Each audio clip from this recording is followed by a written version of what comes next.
ሰላም ውድ አድማጮቻችን፣ ይህ ያያ ስፖርት ነው። መድፈኞቹን የሚመለከት ባለፉት 24 ሰዓታት ስለ አርሰናል የወጡ አዳዲስ መረጃዎችን አጠናቅሬ ተመልሼ መጥቻለሁ። ውድ አድማጮቻችን፣ እናንተ ያያ ስፖርትን ላይክ፣ ሼር፣ ኮሜንት፣ ሰብስክራይብ ማድረጋችሁን አትርሱ። ያያ ስፖርት በሶስቱ ገጾቹ የተለያዩ የስፖርት የዝውውር መረጃዎችን የሚያደርሳችሁ ይሆናል እና ታዲያ ከእናንተ የሚጠበቀው ሰብስክራይብ ማድረግ፣ ላይክና ሼሩም እንዳይረሳ። የመጀመሪያው መረጃችን የሚሆነው ውድ አድማጮቻችን እንግዲህ አርሰናልና ሳሊባን የሚመለከት ነው። ሳሊባ የጀርባ ጉዳት ከቻምፒዮንስ ሊግ የፍጻሜ ጨዋታ በኋላ እንዳጋጠመውና በቻምፒዮንስ ሊግ የፍጻሜ ጨዋታ ያን ተቋቁሞ ጨዋታውን እንደጨረሰ ምልክቶቹ ያሳያሉ። ታዲያ ከዓለም ዋንጫ መጠናቀቅ በኋላ ይህ ተጫዋች ቀዶ ጥገናን እንደሚያደርግ የሚጠበቅ ነው የሚሆነው። ይህ ማለት ይህ ቀዶ ጥገና ከ2 እስከ 3 ወራት ከሜዳ ውጭ ሊያደርገው ይችላል። ስለዚህ አርሰናል የመጀመሪያዎቹ ጨዋታዎች ላይ ይህ ተጫዋች ላይኖር ይችላል። ታዲያ መድፈኞቹ ከአሁኑ ዝግጅትን ማድረግ የሚጠበቅባቸው ይሆናል።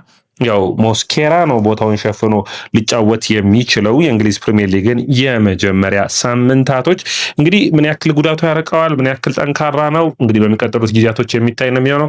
ዓለም ዋንጫ መጫወት ያስችለዋል ወይ እንግዲህ የምናይ ነው የሚሆነው። ነገር ግን የፈረንሳይ ብሔራዊ ቡድን ስብስቡን ተቀላቅሎ ትናንት የፈረንሳይ ብሔራዊ ቡድን ከጠቅላይ ሚኒስትሩ ጋር ሲነሱ በሚገባ ፎቶ ላይ ታይቷል።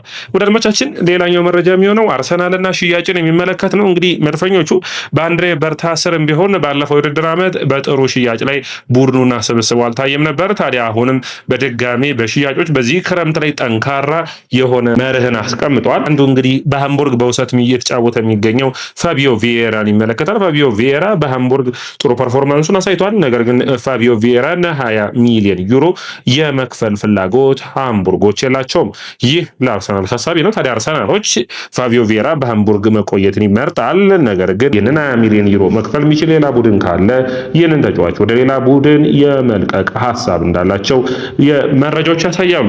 ወደ አድማጮቻችን አርሰናልና ማርከስ ራሽፎርድን በሚመለከት ፖል ስኩልስ እና እንዲሁም ሌሎች ሰዎችን በሚገባ አርሰናል ራሽፎርድን ማስፈረም አለበት የሚል ጫና ነው። ባርሴሎና 26 ሚሊዮን ፓውንድ መክፈል የማይችል ከሆነ በተለይ ደግሞ ራሽፎርድ ደሞዙን መቀነስ ፍላጎት ካለው በኔም እይታ ራሽፎርድ ለአርሰናል በጣም ጥሩ የሆነ የማጥቃት አማራጭ ሆኖ መቅረብ የሚችል ነው። በተለይ አርሰናሎች ትሮሳርድና ማርቲኔሊን በአንድ የዝውውር መስኮት የሚያጠው ከሆነ ከመስመር እየተነሳ በፕሪሚየር ሊጉ ልምድ ያለው ነው። አርሰናል ስብስቡ ጠንካራ ነው። ስለዚህ የስነ ልቦናው ረገድ ዝግጁ የሚሆን ከሆነ አንዳንድ ጨዋታዎች ላይ በግራም በቀኝም እየተሰለፈ ማጥቃቱን በሚገባ ማገዝ የሚችል ነው። ታዲያ አርሰናሎች የማስፈረም ፍላጎት ሊኖራቸው ይችላል። ነገር ግን ቪላ ኡናይ ኤምሬ በድጋሚ እንግዲህ ተጫዋችን ማምጣት ይፈልጋሉ። ቶተናምም ኒውካስትልም የተጫዋቹ ፈላጊ ናቸው። ታዲያ ማንቸስተር ዩናይትድ አርሰናልን ማጠናከር ስለማይፈልግ ግን በቀላሉ ይለቀዋል ተብሎ የሚጠበቅ አይመስልም። ወደ አድማጮቻችን ሌላኛው መረጃችን የሚሆነው አርሰናልና ጁሊያን አልቫሬዝን ይመለከታል። አርሰናሎች አሁን በባርሴሎና የሚዲያ ጋጋታ አንሸወድም የሚልና አንድሬ በርታ በቀጥታ ከኤጀንቱ ጋር ንግግሮችን እያደረገ ይገኛል። የአርሰናል የመጀመሪያ ተመራጭ ዓላማው ጁሊያን አልቫሬዝን ማስፈረም ነው። ጁሊያን አልቫሬዝ የሚፈርም ከሆነ ግን አርሰናሎች የቪክቶር ዮኬሬስና ለሃቨርትዝ የሚቀርብ ጥያቄ ካለ ለመስማት ፍላጎት ይኖራቸዋል። ጁሊያን አልቫሬዝ በማይክል አርቴታም ሆነ እንዲሁም በአንድሬ በርታ በሚገባ የሚታመንበት የማጥቃት መስመሩን በሚገባ ያሻሽላል ተብሎ ከሚጠበቁ ተጫዋቾች ውስጥ አንዱ ነው። ነገር ግን መርሳት የሌለባችሁ ባርሴሎናና ፒኤስጂ ይህንን ተጫዋች ይፈልጋሉ። ከዛ ውጭ ደግሞ አትሌቲኮ ማድሪድ የእሱን ተተኪ እየፈለገ ነው። ተተኪ አድርገው ያዩት ደግሞ ቪክተር ኦሲሜን ነው። ታዲያ አትሌቲኮች ይህንን ለማድረግ መድፈኞቹ ለዚህ ተጫዋች 130 ሚሊዮን ዩሮ ድረስ ሊያወጡ የሚችሉበት እድል ይኖራል። እንግዲህ አርሰናል ኃላፊዎች ይህንን እንዲሁም ደግሞ የአርሰናልን ገንዘብ ያላቸውን አቅም ለማውጣት ፍላጎት አለ። አሁን ለአንድሬ በርታ በማይክል አርቴታ ስር ከቻምፒዮንስ ሊጉ ሽንፈት በኋላ የተግባቡት ነገር አንድ ትልቅ ነገር ነው። አርሰናል አሁን ካለበት ሌብል ሌላ ከፍታን ማሳየት አለብን የሚል ነው። ታዲያ ያን ከፍታ ለማምጣት የሚያስፈልገው ደግሞ አርሰናሎች ስኳዱን ለማስፋት ባለፈው የዝውውር መስኮት ወደ 8 ተጫዋቾችን አስፈርመው ነበር አይደለም። አሁን ጥራት ላይ ያተኮረ ቋሚ 11ን ማሻሻል የሚችሉ የተለዩ ተጫዋቾችን ማምጣት ነው። ያ ደግሞ አርሰናል ቋሚ 11ን አንዱ ሊቀይራቸው ከሚፈልጋቸው ውስጥ እንደ ጁሊያን አልቫሬዝ አይነት አጥቂ ማምጣት ነው። እንግዲህ ይህ ዝውውር ይሳካል ወይ በሚቀጥሉት ጊዜያቶች የምናየው የሚሆነው። አትሌቲኮና ባርሳ የገቡበት ሰጣ ገባ አለ። በአትሌቲኮ ማድሪዶች ተወዳጅ አልሆነም። አትሌቲኮ ማድሪዶች ከአርሰናል ተጫዋቾችን ይፈልጋሉ፣ በተለይ ገብርኤል ሄሱስ፣ ገብርኤል ማርቲኔሊ። ስለዚህ እነዚህ ከዝውውሩ አካል ሊሆኑ የሚችሉበትም እድል ሊኖር ይችላል። እነዚህን ሁሉ የሚጠበቁ ነው የሚሆኑት። ሌላኛው እንግዲህ ክሩፒን የሚመለከት ነው። ክሩፒን በሚመለከት የተለያዩ መረጃዎችን ያየው ነው። ነገር ግን ብዙዎቹ መረጃዎች የሚናገሩት ክሩፒ ምርጫው ፓሪስ ሰን ጀርመን ነው የሚሉ ነው። እንግዲህ አርሰናል ቤት በጣም ጠንካራ ፍቅር ስላለ ተጫዋቾች ወደ አርሰናል ታዳጊዎች ለመምጣት ብዙን ጊዜ ፍላጎትን እያሳዩ አይደሉም። ማቲያስ ፈርናንዴዝም ዩናይትድን ሲመርጥ እያየ ነው የሚገኘው። ታዲያ አርሰናል ግን ይህንን ተጫዋች በሚገባ ለማግባባት እየሞከረ ነው የሚገኘው። በዋጋው ጉዳይ ነው አንዱ ትልቁ ጥያቄ የሚሆነው። 100 ሚሊዮን ዩሮ ወደ 85 ሚሊዮን ፓውንድ በርንማውዞች ይፈልጋሉ። ይህንን ታዲያ ገንዘብ ማቅረብ ይችላሉ ወይ ነው ትልቁ ጥያቄ። የክሩፒ ወይም የኡስማን ዲዮሜንዴ ዝውውር ላይ በዚህ ሁኔታ ላይ ፒኤስጂ የሚቀጥል ከሆነ አርሰናሎች ከፒኤስጂ ባርኮላን ይፈልጋሉ። በኔ እይታ ግን በቻምፒዮንስ ሊጉ ፍጻሜ ጨዋታ ላይ ባርኮላ ያሳየው ብቃት ወደ አርሰናል ለመምጣት የሚያስችልና ቋሚ 11ን መፈተን የሚችል አይመስለኝም። ነገር ግን አርሰናሎች ከባርኮላ ዝውውር ላይ አንድ ትልቅ ነገር ሊጠቀሙ የሚችሉበት አለ። አርሰናል ሞርጋን ሮጀርስን አመጡ ባርኮላን ድጋሚ የሚያመጣ ከሆነ ማንም ሰው የሚቃወም አይኖርም። ባርኮላ ፈጣን ነው።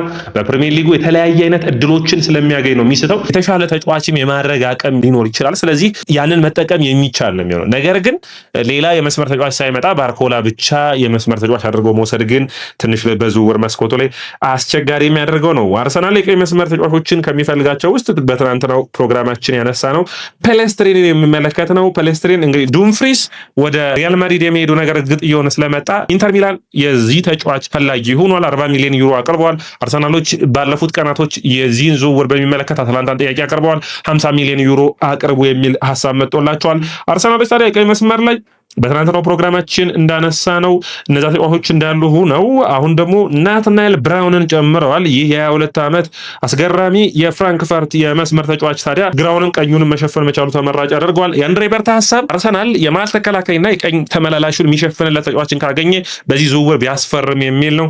እንግዲህ በዝውውሩ መጨረሻ ድረስ የሚጠበቅ ነው የሚሆነው። ነገር ግን አርሰናሎች ናትናኤል ብራውንን የዝውውር ዝርዝራቸው ውስጥ አድርገውታል። ፍራንክፈርት 60 ሚሊዮን ዩሮ ይጠይቃል። ምክንያቱም ወደ 12.5% የሚሆነው ከዚህ ተጫዋች ላይ የሚገኘው ገንዘብ ለኑረምበርግ የሚከፈል ነው የሚሆነው። ስለዚህ ከፍተኛ ገንዘብን መጠየቃቸው የማይቀር ነው። ኢተን ዋነሪ የእንግሊዝ ብሔራዊ ቡድንን በአሜሪካ ተቀላቅሎ ጥሩ ፐርፎርማንስ ለማሳየት ሙከራዎችን ያደረገ ነው። ኢተን ዋነሪ በኮሞ በፋብሪጋዝ እየተፈለገ ይገኛል። አርሰናሎች ይህንን ተጫዋች በውሰት ያለበለዚያ ደግሞ በሽያጭ ከለቀቁት ደግሞ የመግዛት መብት ባለው አርሰናል ማለት ነው ያንን የሚያካትቱ ይሆናል ተብሎ የሚጠበቅ ነው የሚሆነው። ፔሮ ሂንካፔን የሚመለከት መረጃ እናቅና።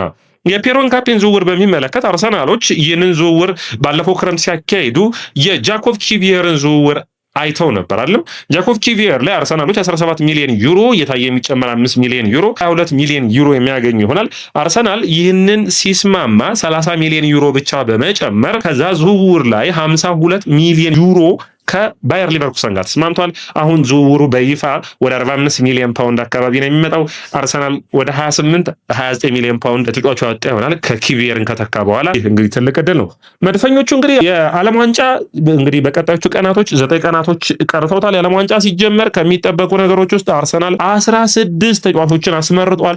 ታዲያ እነዚህ ተጫዋቾች ጉዳት እንዳያጋጥማቸው እንግዲህ ትልቁ የመድፈኞቹ ጸሎት ይሆናል ተብሎ የሚጠበቅ ነው። አዲሱን የውድድር ዓመት ማይክል አርቴታ የአውሮፓ ቻምፒዮንስ ሊግን ማሸነፍ ለአርሰናል ማምጣት ትልቁ ስራው ነው የሚሆነው። ከዛ ውጭ አርሰናሎች በታሪካቸው አከናውኖት የማያውቁትን የእንግሊዝ ፕሪሚየር ሊግን በተከታታይ ዓመታት የማሳካት ኃላፊነትም ተጥሎበታል። ይህንን ለማድረግ ታዲያ ስብስቡ ማጠናከር አንዱ ትልቁ እቅድ ነው። ኦዴጋርድ እንግዲህ በክረምቱ አርሰናሎች በሁለት ኦዴጋርድን እና ሌሎች ተጫዋቾችን በሚመለከት አርሰናሎች ሁለት ሀሳቦችን ይዘዋል።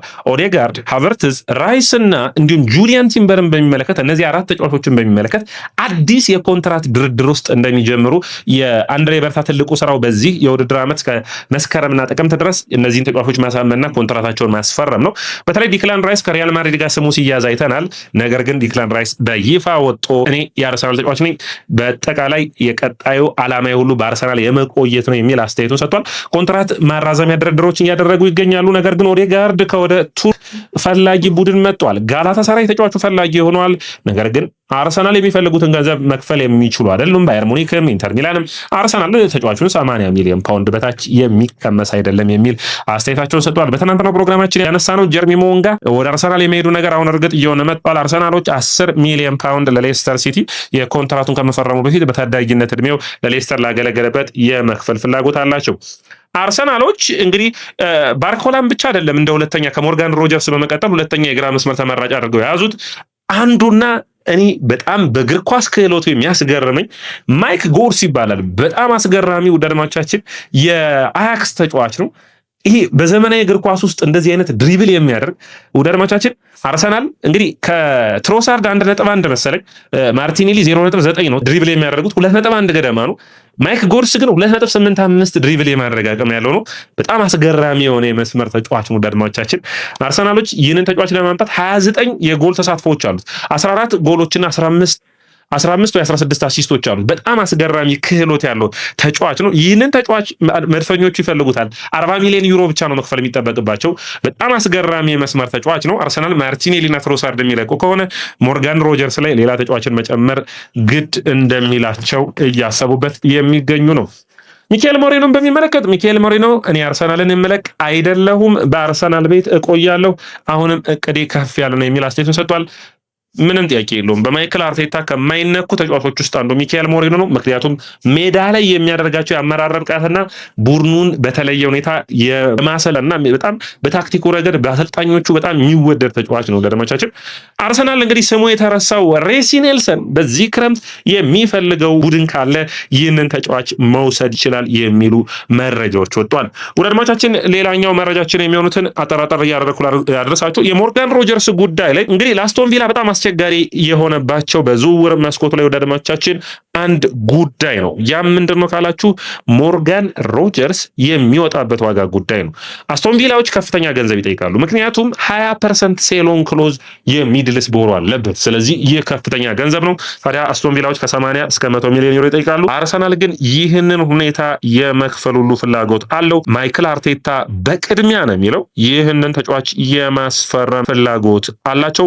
አርሰናሎች በምንም አይነት ሁኔታ የተጫዋች እንዲያልፋቸው የሚመርጡበት ሁኔታ ላይ አይደሉም። ወደ አድማጮቻችን እንግዲህ አርሰናሎች የቀይ መስመር ተጫዋቾች ከሚፈልጓቸው ውስጥ አንዱ ኢቫን ፈርናንዴዝ የሚባል በጣም ጥሩ የሆነ የብዙዎቻችሁ ታውቁት ይሆናል ከሪያል ቫልካኖ ወደ ስፖርቲንግ ሊዝበን ሲያቀና አሁን ታዲያ በድጋሚ በአርሰናል እየተፈለገ ይገኛል። እንግዲህ በየዕለቱ አርሰናልን የሚመለከቱ የተለያዩ የዝውውር መረጃዎችን ስትፈልጉ ወደ ያያ ስፖርት በቅ በሉ። ወደ አድማጮቻችን የያያ ስፖርትን ላይክ፣ ሼር፣ ኮሜንት፣ ሰብስክራይብ ማድረጋችሁን አትርሱ።